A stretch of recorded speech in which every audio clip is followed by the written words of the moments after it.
Welcome to my YouTube channel. మిత్ర దేశానికి వెన్నుపోట Trump Ashwatthama అతః కుంజరః. Kurukshetra యుద్ధంలో అశ్వత్థామ అనే ఏనుగు మరణిస్తుంది. అయితే ద్రోణాచార్యుడిని మట్టుపెట్టడానికి ఇదే మంచి తరుణమని శ్రీకృష్ణుడు భావిస్తాడు. ఆయన సూచన మేరకు అశ్వత్థామ అతః అని గట్టిగా కుంజరః అని ధర్మరాజు నెమ్మదిగా విలపిస్తాడు. తన కుమారుడే చనిపోయాడని భావించి యుద్ధాన్ని వదిలిపెట్టి ధ్యానంలోకి వెళ్తాడు ద్రోణుడు. అదును కోసం ఎదురుచూస్తున్న దృష్టమాన్యుడు ద్రౌపద రాజు కొడుకు ద్రోణుణ్ణి హతమారుస్తాడు. అమెరికా మిత్రదేశం ఖతార్ విషయంలోనూ ట్రంప్ ఇదే తరహా స్ట్రాటజీ ఫాలో అయ్యారనే చర్చ నడుస్తుంది. ఇప్పుడు 2020 సెప్టెంబర్ 9 ఇజ్రాయెల్ సైన్యం ఖతార్ రాజధాని దోహాపై వైమానిక దాడులు జరిపింది. హమాస్ నేతల లక్ష్యంగా ఈ దాడి జరిపినట్లు ఆ దేశ అధ్యక్షుడు బెంజమిన్ నెతన్యాహు స్పష్టమైన ప్రకటన చేశాడు.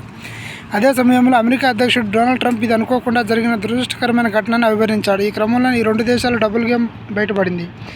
గాజా కాల్పుల విరమణ ఒప్పందం ప్రతిపాదనలో భాగంగా ట్రంప్ హమాస్కు చివరి హెచ్చరికలు జారీ చేశారు.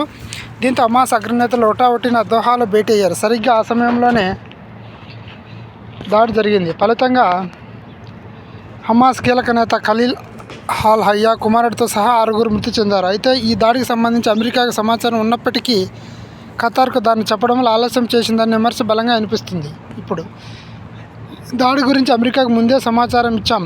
టెల్ అవీవ్ ఇజ్రాయెల్ రాజధాని వర్గాలు. అవును, ఇజ్రాయెల్ సమాచారం అందించిన వెంటనే దాడి గురించి ఖతార్కు సమాచారం ఇచ్చాం అమెరికా అంటుంది. దాడులు మొదలైన 10 నిమిషాల తర్వాత యుఎస్ నుంచి ఫోన్ కాల్ వచ్చింది.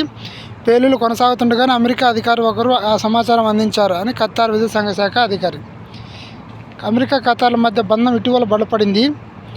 అధ్యక్ష హోదాలో తొలిసారి గల్ఫ్ దేశంలో పర్యటించిన ట్రంప్ $400 మిలియన్ విలువ చేసే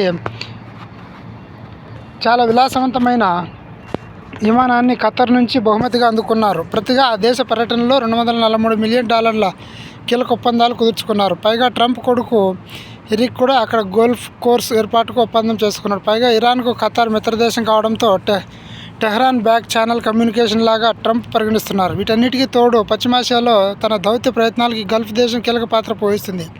అలాంటప్పుడు ఖతార్పై ఇజ్రాయెల్ దాడి చేయడం శాతదూత ట్రంప్ దానిని చూస్తూ ఉండిపోవడం తీవ్ర చర్చనీయాంశంగా మారింది. ఇది విషయం. Please like, share, subscribe Madhuvambati YouTube channel.